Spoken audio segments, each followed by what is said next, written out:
ನಮಸ್ಕಾರ. ಈ ವರ್ಷ ಅಧಿಕ ಮಾಸವಿದೆ. ಇದೇ ತಿಂಗಳ ಅಂದ್ರೆ ಇವತ್ತಿನಿಂದ ಅಧಿಕ ಮಾಸ ಶುರುವಾಗಿದೆ. 3 ವರ್ಷಗಳಿಗೊಮ್ಮೆ ಬರುವಂತ ಅಧಿಕ ಮಾಸದಲ್ಲಿ ಶ್ರೀಕೃಷ್ಣನ ಆರಾಧನೆಯನ್ನ ಮಾಡೋದ್ರಿಂದ ನಿಮ್ಮ ಇಷ್ಟಾರ್ಥಗಳು ಸಿದ್ಧಿಯಾಗುತ್ತೆ. ಜೊತೆಗೆ ಈ ಶ್ಲೋಕವನ್ನ ಹೇಳ್ಬೇಕು. ಹಾಗೇನೆ ಅಧಿಕ ಮಾಸ ಅಂದ್ರೆ ಏನು, ಅಧಿಕ ಮಾಸದಲ್ಲಿ ಯಾವೆಲ್ಲ ನಿಯಮಗಳನ್ನ ಪಾಲಿಸಬೇಕು ಎಂಬುದರ ಸಂಪೂರ್ಣ ಮಾಹಿತಿಯನ್ನ ನಮ್ಮ ಡಿವೈನ್ ಮೀಡಿಯಾ ಯೂಟ್ಯೂಬ್ ಚಾನೆಲ್ ನಲ್ಲಿ ನೀಡಲಾಗಿದೆ. ನೀವಿನ್ನು ನಮ್ಮ ಡಿವೈನ್ ಮೀಡಿಯಾ ಯೂಟ್ಯೂಬ್ ಚಾನೆಲ್ಗೆ ಸಬ್ಸ್ಕ್ರೈಬ್ ಆಗಿಲ್ಲ ಅಂದ್ರೆ ಈ ಕೂಡಲೇ ಸಬ್ಸ್ಕ್ರೈಬ್ ಮಾಡಿಕೊಂಡು ಪಕ್ಕದಲ್ಲೇ ಕಾಣುವ ಬೆಲ್ ಐಕಾನ್ ಪ್ರೆಸ್ ಮಾಡುವುದರಿಂದ ನಾವು ಹಾಕುವ ಎಲ್ಲ ಮಾಹಿತಿಗಳು ಸಹ ನಿಮ್ಮ ಫೋನ್ಗೆ ಉಚಿತವಾಗಿ ಬರುತ್ತದೆ. ಒಂದು ವಿಶೇಷವಾದ ಅಧಿಕ ಮಾಸಕ್ಕೆ ಪುರುಷೋತ್ತಮ ಮಾಸ ಅಂತ ಕರೀತಾರೆ. ಈ ಒಂದು ವಿಶೇಷವಾದ ಪುರುಷೋತ್ತಮ ಮಾಸದಲ್ಲಿ ಅಥವಾ ಅಧಿಕ ಮಾಸವನ್ನ ಶ್ರೀಕೃಷ್ಣನನ್ನ ಪೂಜಿಸಲಾಗುತ್ತದೆ. ಆದರೆ ಶ್ರೀಕೃಷ್ಣನನ್ನೇ ಏಕೆ ಪೂಜಿಸಬೇಕು ಎಂಬುದಕ್ಕೆ ಪದ್ಮ ಪುರಾಣದಲ್ಲಿ ಒಂದು ಸುಂದರವಾದ ಕಥೆ ಇದೆ, ಮತ್ತೆ ಆಧ್ಯಾತ್ಮಿಕವಾದ ಕಾರಣವೂ ಸಹ ಇದೆ. ಈ ಒಂದು ವಿಶೇಷವಾದ ಮಾಸಕ್ಕೆ ಮಲಮಾಸ ಅಂತ ಹೇಳ್ತಾ ಇದ್ರು.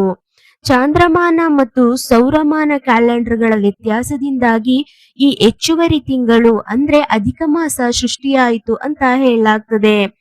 ಆರಂಭದಲ್ಲಿ ಈ ತಿಂಗಳಿಗೆ ಯಾವುದೇ ಅಧಿಪತಿ ದೇವತೆ ಇರಲಿಲ್ಲ. ಇದರಿಂದಾಗಿ ಜನರು ಇದನ್ನ ಮಲಮಾಸ ಅಂದ್ರೆ ಅಶುದ್ಧ ಅಥವಾ ನಿಷ್ಪ್ರಯೋಜಕ ತಿಂಗಳು ಎಂದು ಕರೆದು ಯಾವುದೇ ಶುಭ ಕಾರ್ಯಗಳನ್ನ ಮಾಡಲು ನಿರಾಕರಿಸಿದರು.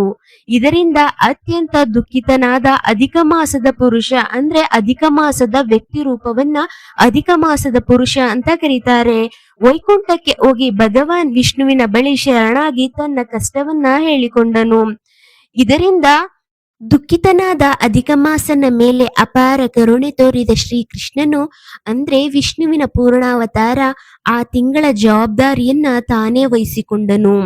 ಕೃಷ್ಣನು ಆ ತಿಂಗಳಿಗೆ ತನ್ನದೇ ಆದ ಅತ್ಯುನ್ನತ ನಾಮವಾದ ಪುರುಷೋತ್ತಮ ಅಂದ್ರೆ ಅತ್ಯುನ್ನತ ಪುರುಷ ಎಂಬ ಹೆಸರನ್ನು ಸಹ ನೀಡಿದನು. ಇಂದಿನಿಂದ ಈ ತಿಂಗಳು ನನ್ನ ಹೆಸರಿನಿಂದಲೇ ಕರೆಯಲ್ಪಡುತ್ತದೆ ಮತ್ತು ಇದು ನನಗೆ ಅತ್ಯಂತ ಪ್ರಿಯವಾದ ಮಾಸವಾಗುತ್ತದೆ ಎಂದು ಕೃಷ್ಣನು ಘೋಷಿಸಿದನು. ಶ್ರೀ ಕೃಷ್ಣನು ಪುರುಷೋತ್ತಮ ಮಾಸವನ್ನ ಸಾಮಾನ್ಯ ತಿಂಗಳುಗಳಿಗಿಂತ ಮಿಗಿಲಾದ ಶಕ್ತಿಯುತ ಮಾಸವನ್ನಾಗಿ ಮಾಡಿದನು. ಕೃಷ್ಣನು ತನ್ನ ಸಕಲ ದೈವಿಕ ಶಕ್ತಿಗಳು, ಕರುಣೆ ಮತ್ತು ಆಶೀರ್ವಾದಗಳನ್ನು ಈ ತಿಂಗಳಿನಲ್ಲಿ ಅಳವಡಿಸಿದನು. ಇತರ ತಿಂಗಳುಗಳಲ್ಲಿ ಮಾಡುವ ಪೂಜೆಗಿಂತ ಈ ಪುರುಷೋತ್ತಮ ಮಾಸದಲ್ಲಿ ಮಾಡುವ ಕೃಷ್ಣ ಭಕ್ತಿ, ಜಪ ಮತ್ತು ದಾನಗಳು 1000 ಪಟ್ಟು ಹೆಚ್ಚು ಫಲವನ್ನ ನೀಡುತ್ತವೆ ಎಂದು ಸ್ವತಃ ಶ್ರೀ ಕೃಷ್ಣನೇ ವರ ನೀಡಿದ್ದಾನೆ. ಇಂತಹ ವಿಶೇಷವಾದ ಮಾಸದಲ್ಲಿ ತಪ್ಪುಗಳನ್ನ ಕ್ಷಮಿಸುವ ಮಾಸ ಅಂತಲೂ ಸಹ ಕರೆಯುತ್ತಾರೆ. ಸಾಮಾನ್ಯವಾಗಿ ಆಧ್ಯಾತ್ಮಿಕ ಸಾಧನೆ ಮಾಡುವಾಗ ಮನುಷ್ಯರಿಂದ ತಿಳಿಯದೆ ಅನೇಕ ತಪ್ಪುಗಳು ಅಥವಾ ಅಪರಾಧಗಳು ಆಗುತ್ತವೆ. ಆದರೆ ಪುರುಷೋತ್ತಮ ಮಾಸದಲ್ಲಿ ಶ್ರೀಕೃಷ್ಣನು ಭಕ್ತರ ಎಲ್ಲ ತಪ್ಪುಗಳನ್ನು ಮತ್ತು ಅಪರಾಧಗಳನ್ನ ಕ್ಷಮಿಸಿ ಕೇವಲ ಅವರ ಶುದ್ಧ ಭಕ್ತಿಯನ್ನು ಮಾತ್ರ ಸ್ವೀಕರಿಸುತ್ತಾನೆ ಅಂತ ಪದ್ಮ ಪುರಾಣದಲ್ಲಿ ಉಲ್ಲೇಖಿಸಲಾಗಿದೆ. ಆದ್ದರಿಂದಲೇ ಇದನ್ನ ಅಪಾರ ಕರುಣೆಯ ಮಾಸ. ಈ ಒಂದು ವಿಶೇಷ ಮಾಸದಲ್ಲಿ 33 ದೀಪಗಳನ್ನ ಈ ಒಂದು ಏಕಾದಶಿ ಅಥವಾ ಹುಣ್ಣಿಮೆಯ ದಿನಗಳಲ್ಲಿ ದೇವಸ್ಥಾನದಲ್ಲಿ ಹಚ್ಚೋದ್ರಿಂದ ಅಥವಾ ಯಾರಿಗಾದ್ರೂ ನೀವು ದಾನವನ್ನ ನೀಡೋದ್ರಿಂದ ನಿಮ್ಮ ಇಷ್ಟಾರ್ಥಗಳು ಸಿದ್ಧಿಯಾಗುತ್ತೆ. ಹಾಗೇನೆ ಪ್ರತಿದಿನ ಸಂಜೆ ಸಮಯದಲ್ಲಿ ದೇವರಿಗೆ ತುಪ್ಪದಿಂದ ಅಥವಾ ಈ ಒಂದು ಎಳ್ಳೆಣ್ಣೆಯಿಂದ ದೀಪವನ್ನ ಹಚ್ಚಿ ನೀವು ಈ ಒಂದು ಶ್ಲೋಕವನ್ನ ಹೇಳ್ಕೊಳ್ಬೇಕಾಗುತ್ತೆ. ಇದರಿಂದ ನಿಮ್ಮ ಮನಸ್ಸಿನ ಅಹಂಕಾರ, ಮೋಹಗಳನ್ನ ದೂರವಾಗಿಸಿ ಅಂದುಕೊಂಡ ಕಾರ್ಯಗಳು ಮನಸ್ಸಿನಂತೆ ನೆರವೇರಲು ಈ ಶ್ಲೋಕವನ್ನ ಹೀಗೆ ಪಠಿಸಬೇಕು.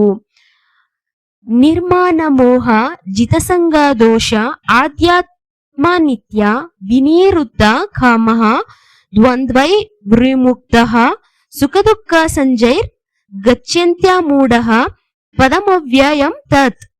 ಈ ಒಂದು ಶ್ಲೋಕದ ಅರ್ಥ ಹೀಗಿದೆ: ಯಾರು ಮಾನ ಮತ್ತು ಮೋಹಗಳಿಂದ ಮುಕ್ತರಾಗಿದ್ದಾರೋ, ಯಾರು ಆಸಕ್ತಿ ಎಂಬ ದೋಷವನ್ನ ಗೆದ್ದಿದ್ದಾರೋ, ಯಾರು ಸದಾ ಆತ್ಮಜ್ಞಾನದಲ್ಲಿ ಲೀನರಾಗಿರುತ್ತಾರೋ, ಯಾರ ಕಾಮನೆಗಳು ಸಂಪೂರ್ಣವಾಗಿ ಅಡಗಿವೆಯೋ ಮತ್ತು ಸುಖ ದುಃಖಗಳೆಂಬ ದ್ವಂದ್ವಗಳಿಂದ ಮುಕ್ತರಾಗಿದ್ದಾರೋ ಅಂತಹ ಜ್ಞಾನಿಗಳು ಆ ಅವಿನಾಶಿ ಪರಮ ಪದವನ್ನ ಅಂದ್ರೆ ಭಗವಂತನನ್ನ ತಲುಪುತ್ತಾರೆ ಅಂತ ಹೇಳಲಾಗಿದೆ.